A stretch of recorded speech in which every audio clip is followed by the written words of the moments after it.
Hello, my name is Creostix, and welcome back to the list of the top 25 favorite horror games of mine. And this time we'll be covering games 15 through 11.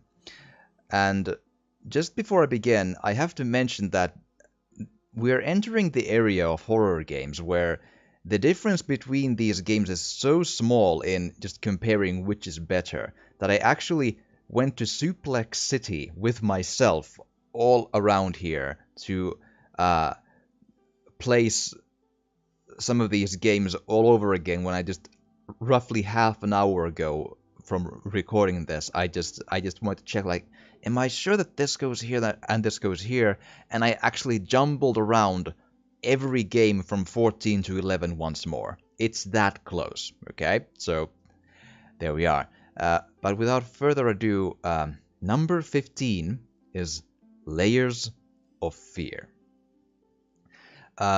Layers of Fear is one of the better walking simulator type horror games, and it's like genuinely a really good one of those. You're an artist that moves around a house that quickly becomes rather impossible, as in it can't be real, and you're not alone in there. And the experience is just largely you walk around these rather impossibly psychologically twisted hallways, rooms, corridors with a lot of just twisted art on the walls that sometimes morph into something else, sometimes they're just twisted to begin with. And looking at those art pieces is a really profound and moving way to feel dread. You also pick up some of these items that give you some backstory or lore in the form of just monologuing, and they give some idea of what your character has done or has not done and what he has been like. And in a lot of ways, it's a case of a house of horrors to an absolute T, because it's really just you indeed go around, you get the different kinds of scares, and the space changes around you and mixes things up with impossible and supernatural rooms and other phenomenon. And another reason why I like this one is how it handles fail states. It has these, like, two or three of these sections where you can be let's say insta-caught, but not necessarily killed, but caught by a supernatural thing, and instead of having a game over screen or you are dead, you sort of faint, and then you wake up again in that same spot, but the threat itself is gone at that point from that area, and it won't come back, so you can just go forward without having to be frustrated. But failing there, like having that fail state happen, actually has consequences in that it changes the ending of the game at least a little, or it has an effect on it, I mean. And it also, at least in one occasion, affects your inventory, which in turn affects how you can solve a thing later on. So instead of having a frustrating instant kill, whatever is of just game over and go and go again, and game over and go again, you have these threat fail states which have consequences, but you can then move on from them, which is really, really what. That's how more games, in my opinion, should do those things. And actually, I remember when it came out, some YouTubers and critics, like, say, Angry Joe, were really just giving this game, like, almost not the time of day, because it didn't have the death game over screen fail states, which just, it frustrated me so hard, because they were essentially saying that, like, Angry Joe was saying that that the game just cannot be scary because it doesn't have my insta-kill death game over screens. And I'm like, I like Angry Joe. I like his work. He seems like a cool dude and all. But he's wrong. He's very, very wrong. For one, the game does have fail states and quote-unquote death in it for you, but instead of having a game over screen, it has the consequences I mentioned. Like, it's sort of annoying how people think that adding a game over screen or insta-kill somehow, like a la Outlast 2, somehow would help it to make more scary, but it doesn't. Not in my opinion. If it's an immersive horror game with no combat, mechanics, having that added to it, like the game over insta-kill, like yay, stealth, woohoo, it makes it worse, it makes it more frustrating, and it breaks the immersion because it doesn't fit the story. Well, because you didn't actually die, did you? So come on now. And the same dev team later on made Observer, which then added the game over screen insta-kill, stealth, whatever things, and it made the game worse. A lot worse. And that's a big reason why Observer is not on this list, because it has those just misguided game over screen insta-kill things that are clearly a reaction to the critiques that Layers of Fear got, because the critics didn't understand Layers of Fear and how it actually handled very cleverly fail states. But to each their own, I suppose. But indeed, I wholeheartedly recommend Layers of Fear, and if you want to see it, I've actually let's played it on my channel. Next up, number 14 is Inside. Inside is one of the best examples of the 2D platforming horror adventure things, where in this one you're a little boy that's traveling on foot in this dreary and bleak world that's out to get you and looks all oppressive and really is all oppressive and everything. And to avoid spoilers, I really can't go into a lot of details because the test pieces and the moment-to-moment experiences are more or less the bread and butter of the game. So it needs to be just experienced for oneself or seen for oneself. But suffice to say that it's bleak both visually and in practice in the good way. And it's made by the people who made Limbo, the black and white game of a similar style of gameplay. An important note maybe to mention is that you need to be prepared for some puzzles. It's not like too bad, but it's possible that you'll find a couple that are a tiny bit involved enough and needs to have you thinking enough to maybe irritate you a little bit if puzzles are not your thing. It's not a puzzle like, oh, how do I pull this up? You don't need I don't think you'll ever need a walkthrough.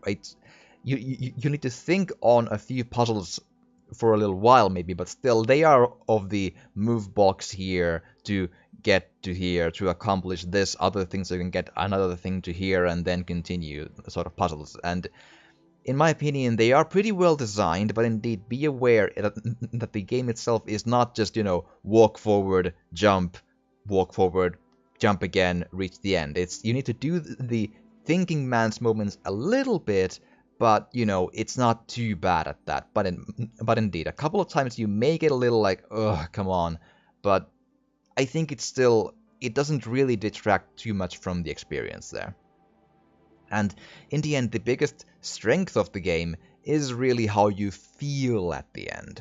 The journey is worth it to see it to its end, so even if you're having a bit of a like, I don't know, time at the mid-sections for some reason, like maybe a puzzle is like just frustrating you, I can't spoil anything about the end or the journey really, but it is one of those that you should finish just to see it. It's one of those just... It's almost how do I say it? It's like it makes you feel more civilized when you've done so. It just feels good to like, okay, now I've like experienced something profound. Oh, cool. And I also have a let's play of Inside on my channel if you want to see it in that way, and I wholly recommend that you play this one. Number 13 is Oxenfree. Oxenfree is a super interesting one because it's one of those it's a point and click adventure game really, but it utilizes the walking sim kind of ease of going forward. So you're not really stumped at any point on what do I do or where do I use this thing or such. Like, not in my opinion, not really. Uh, and it has the dialogue trees and everything, but everything about it is done really, really well. Like, in my opinion, every aspect of that game is of rock solid quality. And the premise is simple but effective. You're a group of young people, late teens ish, go to meet up on an island to have a good time.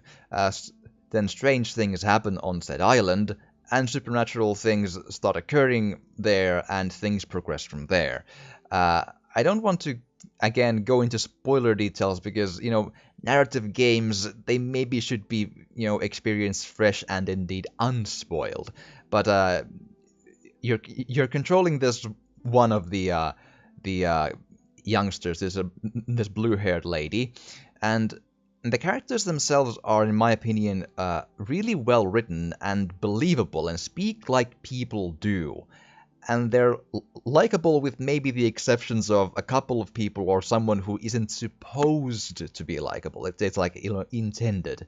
And the conversation system gets some really, really huge points because it does this innovative thing that I haven't seen other games do, or at least not this well, where they can be talking to you about something like exposition or something else, and it doesn't like freeze you to wait for them to say their thing. Instead, you can continue just walking around or using your radio, just or something else, and you can do something that may interrupt them. And then when you have done the thing, they will then continue that conversation again if it was at all important. So you have the sort of real life-ish ability to interrupt conversations that people are trying to have with you, and it's really just it's a nice touch, and it makes me like,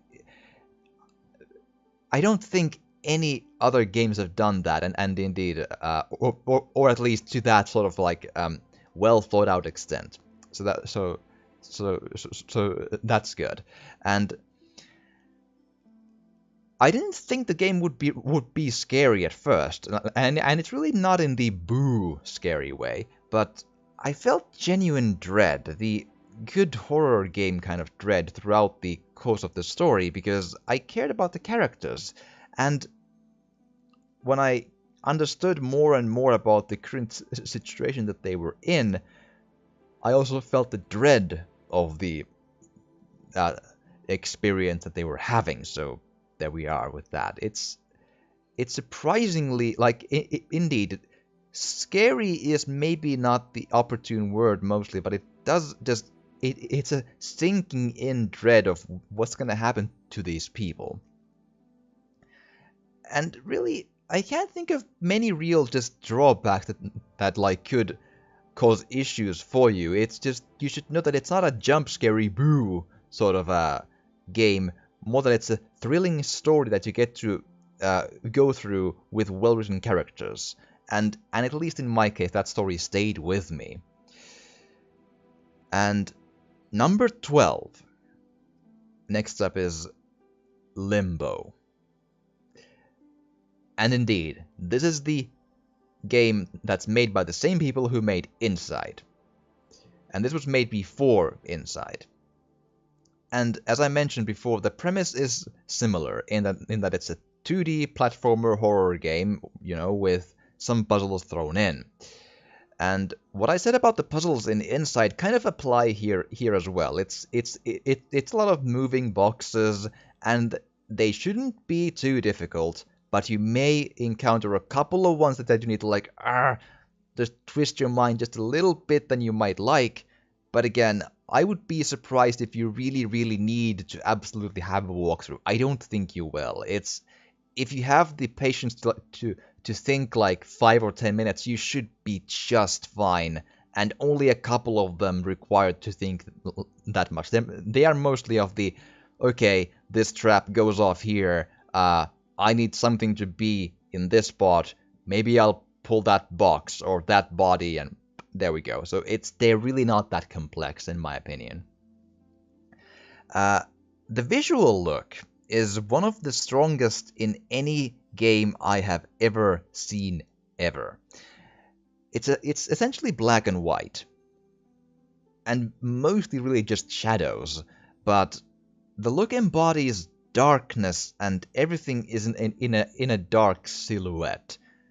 But that simple look is utilized in a way that you can see everything just fine. And the world is out to get you, but kind of... This world looks even more than inside. Looks like every square inch of that world looks like it's out to do that as well.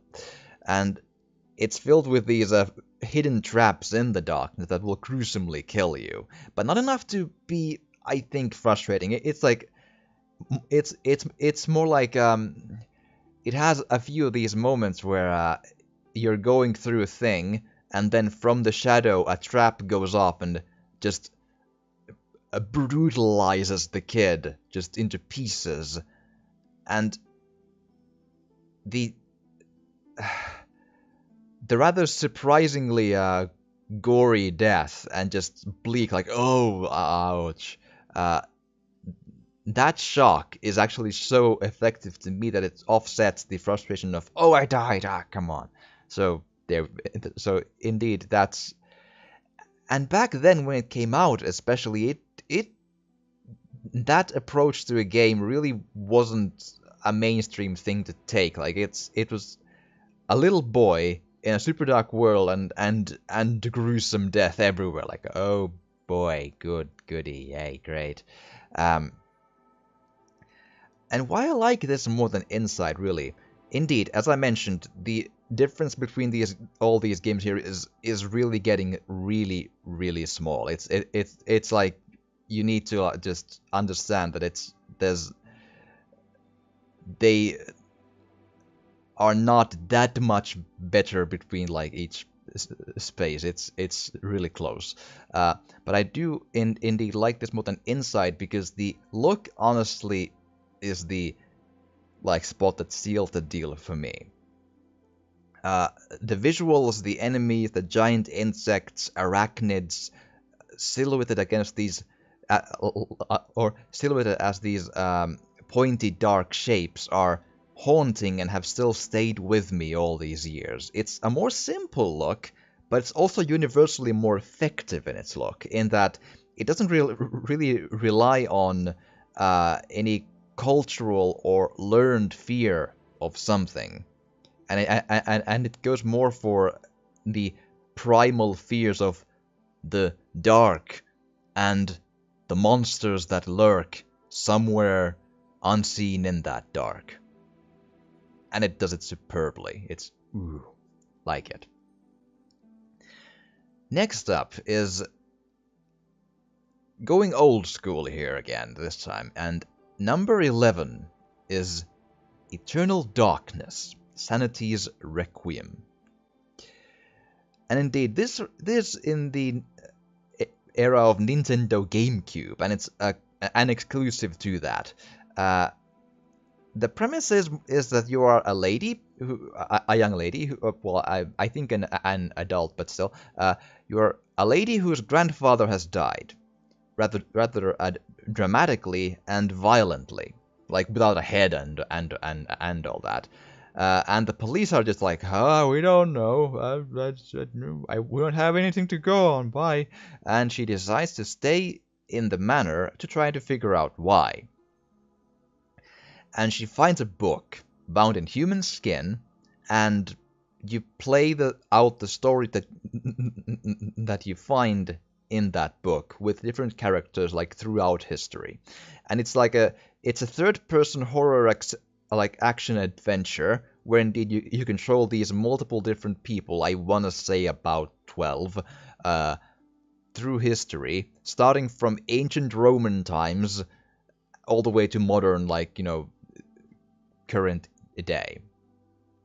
And their stories like create this overall narrative of what you're up against, what's been going on, and what are the stakes of, well, everything around what you're doing.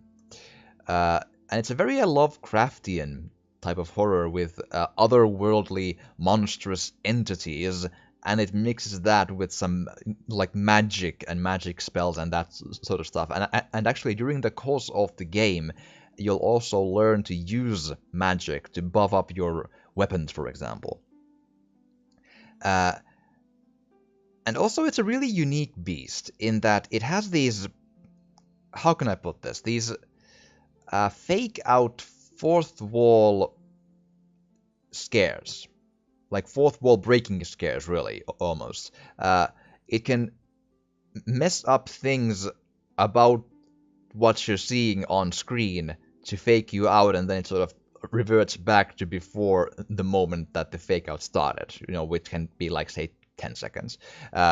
It can, for example, not even kidding, it can fake a blue screen of death, or it can fake like someone messing up with the volume button. It like brings up a volume thing on the screen and just like puts the bars like off and on and back and forth, like, huh? And it can also fill out the screen with, say, cockroaches or something. It's like, okay, but also things in game can happen where I remember a few times my character's limbs and head exploded one after another, like, okay, and then it's like, oh, and goes back to, oh, just fake out jump scare, like, okay, woo.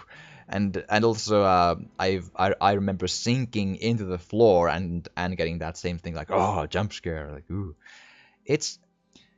It depends on who you ask, if it's gimmicky or unnerving and scary, but it's by the very least unique and really interesting. And that's like the thing here.